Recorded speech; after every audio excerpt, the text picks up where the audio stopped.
What's up, guys? I'm David. This is Oscar. Welcome to It's All Love. It's been a minute, but I got these new little Beats headphones that Oscar and my sister got me. And then we were watching NBA basketball all day. It was one of my favorite parts of Christmas. Yeah. And we just decided to do a podcast again. So we're just gonna keep it rolling, see where it goes, and see if we keep making them. But we figured that basketball is back. We didn't make one to congratulate the Lakers, so we want to say congratulations to the Lakers and all the Laker fans that are out there. Big ups to them. Big ups to all the players that were actually in the bubble. It was very tough for all of them being in there without their families. Luckily, towards the end, they actually were able to get their families in there. But they were trying to be very cautious that nobody contract the virus or nobody brought the virus from outside. So they had to quarantine for 2 weeks. So it was tough. They were going about possibly canceling the NBA, the finals, after, having 3/4 of the way done. But they were able to succeed and go ahead and continue it and finish it off. So big ups to everybody, but especially the Lakers for being able to finish it off. So yeah, and like I always said, I didn't think the Lakers would do it that easily, but I mean, they got their work done. I mean, Rondo, Dwight Howard out the bench was a big difference. And Miami too, they fought back with what they had. I mean, they were missing Bam, they were missing Dragic, two of their key players. But either way, I think the Lakers still would have won. I'm not gonna hate on them like that. But I'm happy that LeBron got his ring because I'm always rooting for LeBron. He's just crazy. I mean, he's my GOAT in my book. Yeah. But like you said, the bubble, Adam Silver, one of the best commissioners in the league, he got it done. No excuses. He was tight on everybody about who's coming in, who's coming out, the tests, protocols, all that. I mean, he's one of the best commissioners in the NBA, and he's making the sport what it is, basically. But, that was awesome.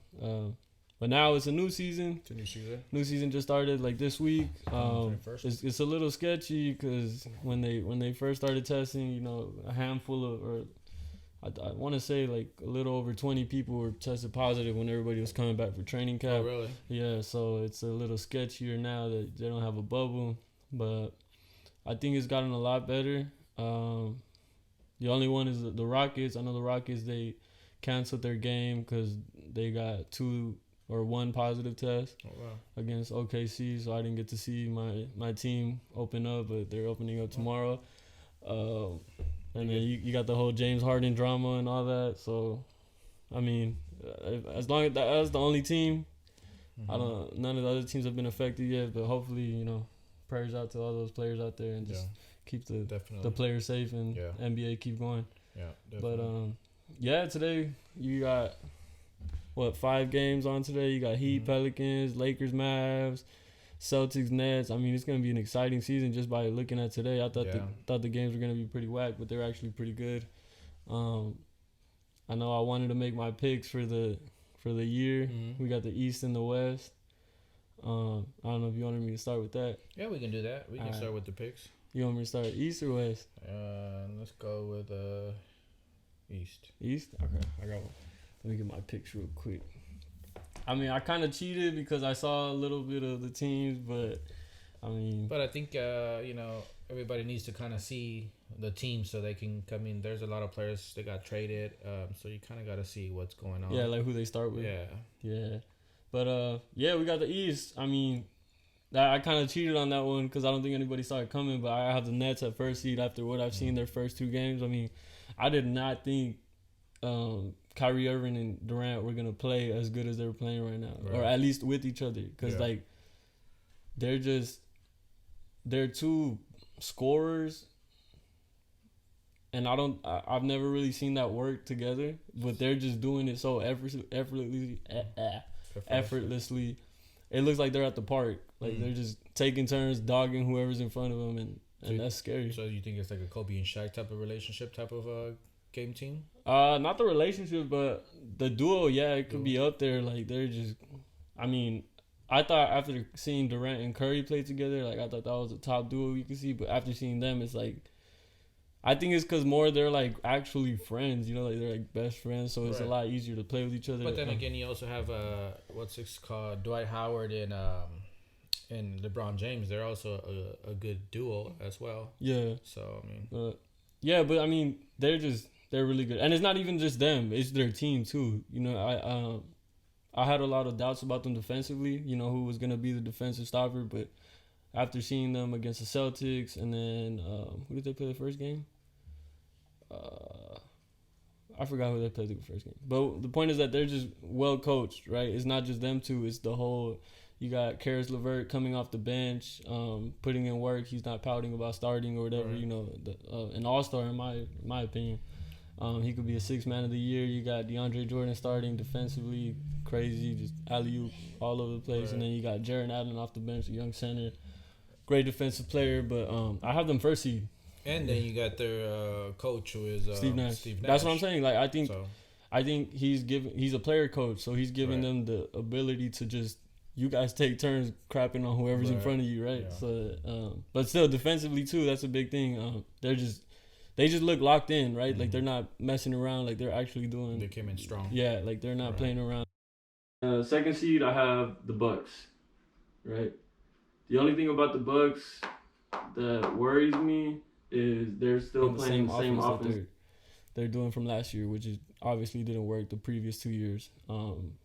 But I do like that they picked up Drew Holiday, a solid point guard, way better in my opinion than Bledsoe. Not that I think he is better individually, but just for that system, he's a lot better because he can make his own shot, which something Bledsoe couldn't do.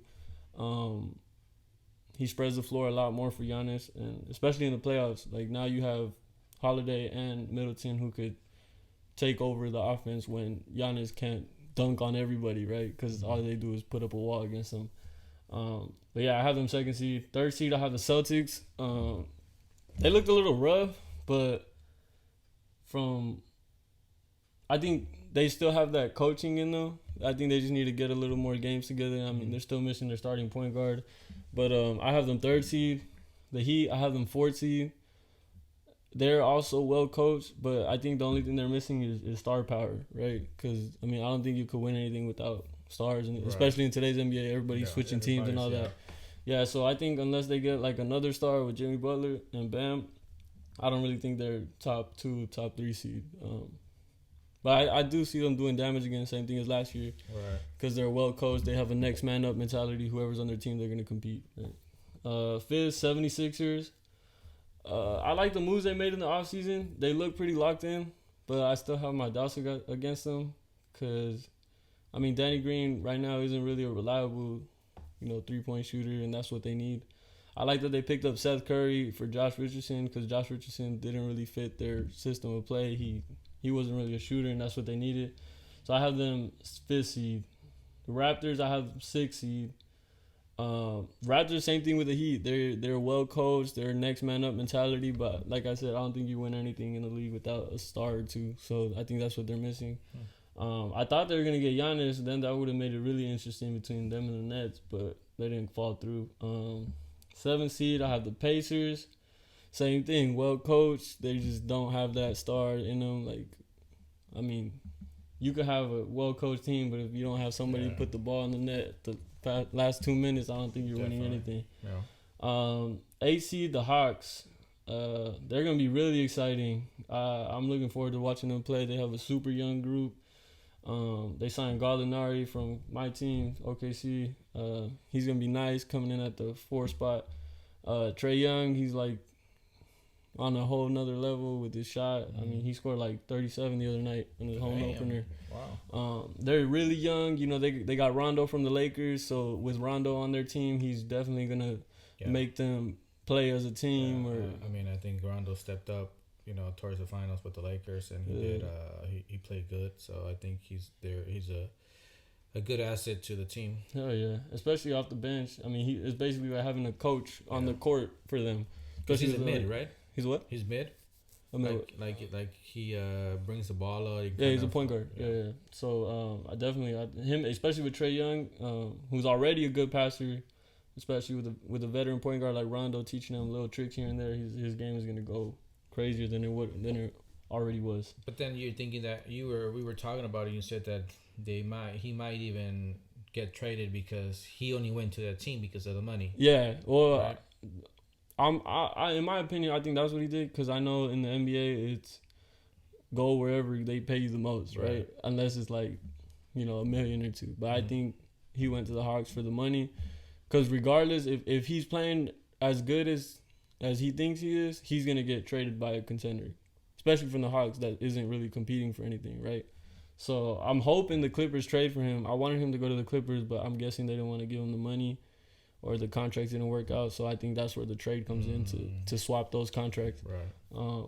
So hopefully, because I don't know, unless the Hawks really step it up this year or next year, there's not. You never know. I mean, you had those sleeper teams. Yeah, that's true. That came up. So. But I don't think you go from an AC to a first seed, right? Like they didn't even make the playoffs last year unless you have like.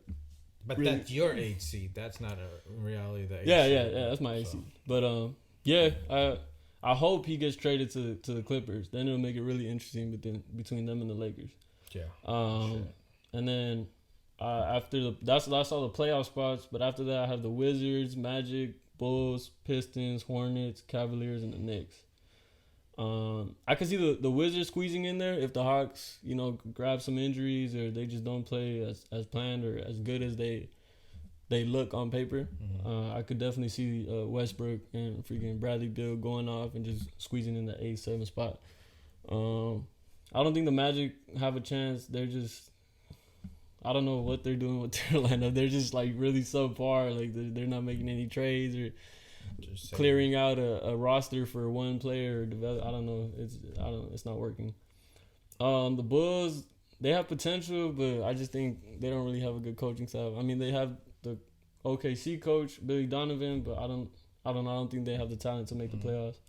Pistons, same thing, the subpar. The Hornets, they actually look interesting because they drafted LaMelo Ball, got Gordon Hayward, Terry Rozier, and all them. But I don't think they have bigs to compete or to make a run for the playoffs. They're guard deep, and it just doesn't really make sense. Cavs and Knicks I don't know what to, but I have them last. But those are my picks for the East. Okay. What you got for the West? For the West, first seed, I got the Lakers. Obviously, I mean, I feel like this is a guaranteed ring for LeBron this year. I mean, he signed another 2-year contract. Yeah, I mean, the team you won the championship, and then you signed the 6th man of the year in Harrell. You signed the runner-up, or you trade the runner-up from OKC for Danny Green, which was a liability on the team. I just don't see how LeBron loses this year with Harrell. They're starters right now. I mean, they got pretty good starters. Yeah, I mean, shit. And their bench too. Everything that they gave away, they upgraded in some way. Right? They got Wesley Matthews, who is a good shooter off the bench and a defender. Dennis Schroeder, Montrezl Harrell. I mean, they got Caruso off the bench too. Like they're just. And then they have their rookie Talon. I don't know how to say it, Talon Horton Tucker. He's 20 years old. I mean, he was balling out in the preseason. I think he had like 38 or something like that. And I mean, if they have injuries and they give him a chance, I mean, he could step up too. I mean, they're just so deep. I don't know why didn't they trade that one guy though. Is it Kuzma? Kuzma. Yeah, they extended him. I don't know for another 3 years. I think that the little white bald guy, what's his name? Caruso is better than that guy. But yeah. But that's what I'm saying. Like that. Like I mean, if Kuzma isn't playing good, you have Wesley Matthews off the bench. You have Schroeder that you could throw in there. You have Caruso that could give him minutes. You have Horton Tucker who could get minutes. Marc Gasol signed with them. Yeah. I mean, I think the only thing that they're missing is another big off the bench, which it could be an easy fix. Yeah. But the only thing I see with them is that they might have too much talent, right? I mean, the first game against the Clippers, they lost. Yeah. But that's what I'm saying. But then again, who knows? Maybe that was like kind of. I mean, like they lost last year too. That was the first time, playing all together. So it's like they got to get a rhythm going on. Mm-hmm. So I mean, today they blew out. Who they play? The Mavs. Yeah. So I mean, so. Yeah, but that's the only thing I think that could stop them is that they have too much talent, which is a lot of a lot of times that happens with NBA teams is like they stack up on too many players that are just good, but they don't really make sense for the team, right? So, I mean, I don't. That's not. I mean, as long as But I mean, you have rhythm. LeBron. Yeah. Like, so if you have LeBron and Anthony Davis running your team, and then you yeah. have a supporting cast that locks in. Right. I mean, today they look really good. Yeah, like did. Harrell had like 20 off the bench. Schroeder was doing his thing. LeBron was doing his thing. Anthony Davis, like they all had 20 plus. Yep. And it's cases like that where there's like, it's just dominance. Yeah. Like they're winning by 30, and that's where I see them just absolutely dominating. Right. But anyways, second seed I have the Clippers. I think that's I think that's the only real threat to the Lakers. To take away their championship hopes. I mean, if they make it again. I mean, they signed Serge Ibaka. They let go of Montrezl Harrell, which he went to the Lakers. He's But I think Ibaka makes way more sense for their team than Montrezl ever did because he spreads the floor, right? Montrezl is really an energy guy just in the paint, where you have Ibaka who could step out, shoot threes, and make a lot more driving lanes for Paul George and Kawhi and all them. So I think it's a better fit. They look good. I mean, right now we were watching the game. Besides fucking, he freaking came down and hit Kawhi. Yeah, hopefully he's good. Sent his ass to the locker room. Yeah, but hopefully he's good. But I think the Clippers are the only team that have a real chance of getting. I mean, Kawhi is crazy on defense. If Paul George locks in, which it looks like he is, I think they're the only chance. But I have them second seed. Third seed, I have the Nuggets. Same thing. They pretty much have the same squad as last year. I think the only thing that would change, that would make them contenders, is if their young players stepped up, right? Michael Porter Jr., who's starting now, if he steps up, he could be a big factor in, getting offensive power and all that. Jokic is going to do his thing. Jamal Murray was balling out last year when they came back from the Clippers, but I still think he needs to take that next step to be like a superstar, right? But I think he could do it for sure. But he's gotten off to a really slow start this year. Like I think he was like 1 for 10 in his last game. But I have them third seed. Fourth seed, I have the Blazers. They made a lot of good moves for them. They picked up Robert Covington, who's a nice 3-and-D. You got Enes Kanter off the bench. The only thing is that I feel like with them, I don't really see Dame like taking them to that next step. I don't know. I think he's just a second star in my opinion, and that's that he's one of my favorite players, like the way he plays. But I don't think he could really get him over the hump because I think you need like a big body, a shooting guard, a small forward to be your top guy to win a championship, right?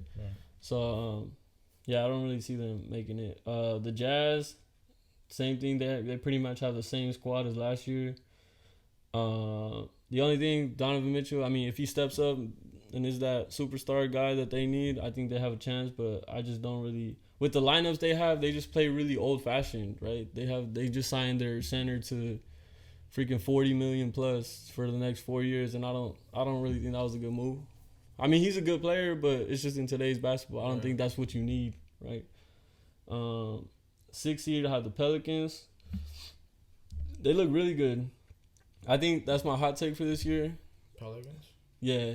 I've always said that I think they can make the Western Conference Finals. But that's just me. I mean, everybody thinks I'm done for that. But, I think they're just really young and really exciting, or really fast-paced. You got Lonzo Ball at the point. Zion Williamson, who's just a monster, literally like a monster, and he's really young. They have a lot of depth, too. They got Brandon Ingram, J.J. Redick off the bench, Steven Adams, who they got from OKC, too. I just think if they play right, they could really surprise a lot of people. But they're young cats who don't really have that much, but that's what experience. Yeah, but that's why I think they could do it, because I feel like a lot of teams wouldn't expect them to really to like, so it's kind of like they go for a knockout, right? You don't expect it, but it just happens. Right. Like I look at them like a young OKC. When OKC made it, everybody was under 23, under 22. Kevin Durant was a young guy. Westbrook was a young guy. Harden was a young guy. So that's how I think they could do it. I just think Williamson is a once in a lifetime player. And they could really do it. But yeah. 7th seed, I have the Mavericks. They don't really look too good. We just watched them play against the Lakers, and then I saw them play. Who did they play? I saw their first game. I forgot who they played, but I know they didn't. I just think like we said, the young guys, when the young team is playing good one year and they come back the next year, I feel like they don't. It's kind of hard for them to take that next step, so it's easier for teams to defend because now, Yeah. Oh, because now teams like they know you're badass, like they know you could beat them. So now it's like you're on lock. So now you have to like perfect your team or perfect your game, and especially with Porzingis out, it's like Luka Doncic is all by himself, so it's easy to double. And he's gained some weight. Yeah, he's getting weight. He's a little off, but but yeah, I have them 7th seed. I don't really think they do anything this year, but their future is bright for sure. I mean, you got Luka and Porzingis. That's a crazy ass duo. Yeah. You get one more star, a couple role players. Yeah, you got Boban, and they're well coached. That's the only thing I see in the Mavericks. They play good, right? They play hard. Even if whatever's on the court, they're gonna play hard. But they just don't. I don't know. Their players don't really mesh right now. Maybe it should take some time, like you said, chemistry and all that. Yeah. A seed, I have the Suns. I have them squeezing in there. You know, they traded for Chris Paul. Oh, the Mavericks played the Suns. They lost to the Suns. That was their first game. Oh. Yeah. I have the Suns. I mean, Chris Paul, you saw what he did with OKC last year. I mean, Chris Paul went to the Suns. Huh? Yeah, we traded, or they traded for him. But like I said, you saw what Chris Paul did last year with OKC. I mean, we were supposed to be a second to last, third to last team, and we turned into a playoff team. You know, gave a first round battle. But yeah, I mean, he could do the same thing with the Suns. But the only thing that I see with the Suns is that the Suns have way more talent than OKC did. So it's gonna be interesting to see if Devin Booker takes that next step, and DeAndre Ayton, especially him being the center, and you know CP3's always. Yeah, I mean, big men are his best friend, you know. So definitely, it's gonna be interesting to see. I wouldn't be surprised if they go a little over 8, right, with injuries and all that, and the way that they play. Yeah, but I have them 8 seed, and then I have the Grizzlies missing the playoffs. They're just too young. They don't really have that many good players. But I mean, I love Ja Morant. I mean, he just plays with heart. He dropped like 40 for a season opener. But I don't see them making it. The Spurs, same thing. They play hard. They play system basketball, but they just don't have the talent for that. Rockets, you got the whole James Harden situation on wanting to get traded, and I think he does, or he sits out. I don't know what it is, but if your best player wants to leave, I'm pretty sure you're not gonna be winning games. And if you do, it's gonna be mediocre games, right? Yeah. But other than that, I mean, I think they should trade him because they have enough good players to make a solid team. They just have. I mean, I'm pretty sure they're just being cautious on what they're gonna get in return. They don't want. Oh yeah, definitely. Yeah. So I have them 11th, Timberwolves 12. I just think they're just not well coached. I think they have the talent for it. I mean, you got one of the best centers in the league. You got your first pick coming off the bench, D'Angelo Russell. I just think I don't know what it is with them that they just can't get it together. I mean, this past 20 years. But 13th, I have OKC. Sadly, we're just really young. You got a new coaching staff. We basically started off fresh, right? We got all these draft picks, getting every draft pick we can. I'm pretty sure they're stocking up for something big. So I'm really excited to see. Sometime in the near future. This year is going to be good because, you know, you got Shea starting, right? CP3 left, so now it's his team. He could do whatever he wants. You just develop him. You develop into a star. Next year, I don't know what they do, but I know it's going to be good in the next couple of years. So, yeah, that's good. 14th, the Warriors. I mean, they just look terrible. Wow, yeah, they look bad. They just look awful. Like bad. I feel so bad for Steph Curry, but they look disappointed. Yeah, but I've never really been a fan of Andrew Wiggins. I thought he was gonna be good, but it's just not working. Kelly Oubre too, who they traded for. I thought he was a nice pickup, but I do think when they get Klay Thompson back, Draymond Green, they're gonna have a nice team. Obviously, there's more scoring, more defense, and then they have the number 2 pick, I believe, James Wiseman. He's really nice. So, I mean, it could be a good thing like last year, too. I mean, they just develop their young guys, and then next year everybody comes back healthy. You got another top 10 pick for the Warriors. So, you never know. It's a little scary. Yeah, it is. And then the last place team, I have the Kings, which I don't really think they're doing anything. They're just there. Yeah, they're just there. But yeah, those are my East and West picks. It's gonna be interesting to see. Pretty interesting. Yep. We would have to actually come back to this podcast and. No, I screenshot on mine. Make sure. Oh, okay. Yeah, cool. So people don't think I'm lying. All right. we'll see. So we'll see. I mean, we have evidence on this podcast, and you'll screenshot it. So let us know what you guys picks are. What do you guys think? You think you go with David? I'm not gonna say my picks. I'm gonna keep them to myself. So, but yeah. Other than that, what about? I know that you had said that you actually got into some type of fantasy picking team, right? Oh yeah, I got into FanDuel right now. FanDuel. Yeah. Tell us a little bit about that. I'm trying to make money out this. this. Out of $4. Well, everybody who knows me knows I like betting. Okay. I mean, I betted all through high school. Like, I like putting money on teams and this and that. But I just wanted to see how it is professionally. Mm-hmm. I mean, the people that actually do it, So I put a little $4 entries, a little $500K contest. And I like the picks I made. Hopefully, we'll see tomorrow. So we shall see tomorrow and see how he does. We will keep you guys informed on that. Yes, sir. Anything else you'd like to add? Just that. I mean, I'm excited for the season. It's gonna be crazy. I mean, the East is a lot better with Kevin Durant going over there and Kyrie. So I think they're just a little behind the West, but it's awesome to see like the competitiveness in both sides, right? So like if we have an East game going on, it's not gonna be whack anymore as opposed to before they're all whack as hell. But yeah, it's gonna be awesome. I mean, you got KD against Giannis in the West. I mean, the East. You got Tatum in there too. Top 3 teams. Jimmy Butler. I mean, you have 4 teams that are like super interesting that could fight to get out of there. Right. The West too, the same thing. I mean, it's kind of dominated by the Lakers, but you never know in the NBA. I mean, where injuries happen too. True. I mean, what's his name was hurt one after they finished that game. I mean, Kawhi. Yeah. So and also from the Lakers, what's his name? Hurt his ankle. Who? James's other teammate, big dude. Was it Russ? No, big dude from the Lakers. Davis. Yeah, Davis. Oh, okay. Yeah. So, yeah.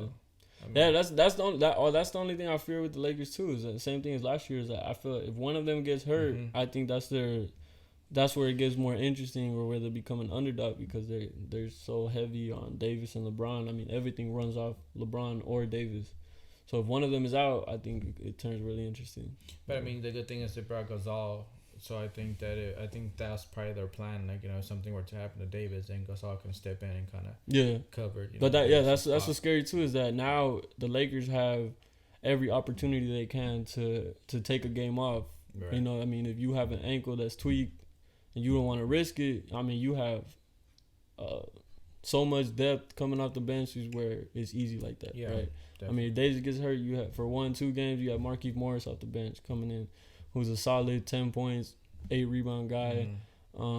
Like you said, Marc Gasol is gonna play his defense, whatever. It's just they just have so many weapons. That's why I think they're just a certified ring.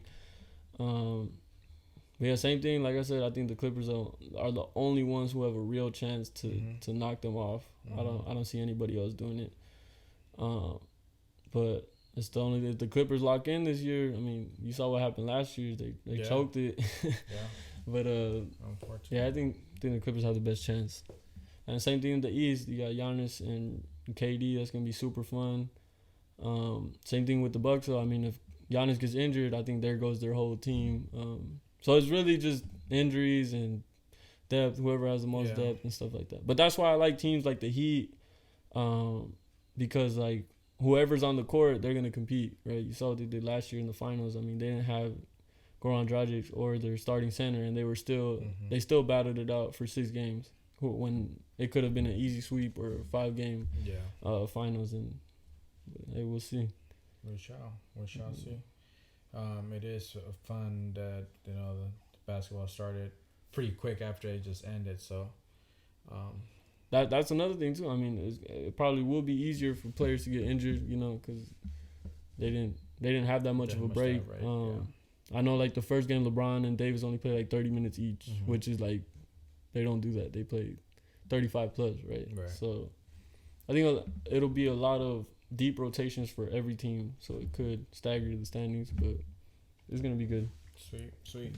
Looking forward to that. I got to get back on my game and start looking at stats and all that stuff because I've been off of it for so long that I haven't been able to keep up. So, everything that you guys are hearing from David, I'm also hearing as the first time. So that's kind of taking notes mentally to kind of figure out, all right, cool, to follow his lead. Anything else you want to say? Just Merry Christmas. I mean, Merry Christmas. Thank you guys for listening. Thank you very much. We're gonna keep trying to do these. I mean, I know I like doing it. Yeah. It's just with time and it's tough. Yeah. We've had people say, "Hey, we guys gonna do a podcast?" So, we gotta listen to our audience and bring a podcast to you guys. So yeah. But just that. I mean, like I said, I'm excited for the season. Tell me who you guys think or what you guys think was wrong in what I said. I mean, I love to talk basketball 24/7. Hey, drop a message to David on his Instagram. Say, hey man, I want to come on your guys' podcast, and we can do have you on our phone or whatever not, and have you join and speak some basketball. Yes sir. Also, we know that you can see David is all the smoke, all the smoke. Giving free publicity, but hey, you never know. We show love here. They can show us back love, so yeah. Shout out to Matt Barnes, Steven Jackson. They're still doing their thing. Love their podcast. It's awesome. Yeah, is there anything else you need to say? No, just Merry Christmas and thank you everybody. I want to also thank God for giving me this whole year. A lot of people have lost jobs, have not worked, and I'm blessed enough that my career is still going. We're still working. We were deemed essential workers by our union, and it's I'm glad to be part of a union that is able to help their employees, their teams, their brothers. So I'm very blessed to be able to have worked and have provided for my children. I know that right now times are tough, and some people are getting the extra help with unemployment, but some people are not, and just lean towards God and pray, and God will get you through this. So yeah. I think that's a wrap. Episode 13. Hell of a season on the way. Hope you guys listen, like, and subscribe. I'm David. This is Oscar. And alright, man. We out. Out.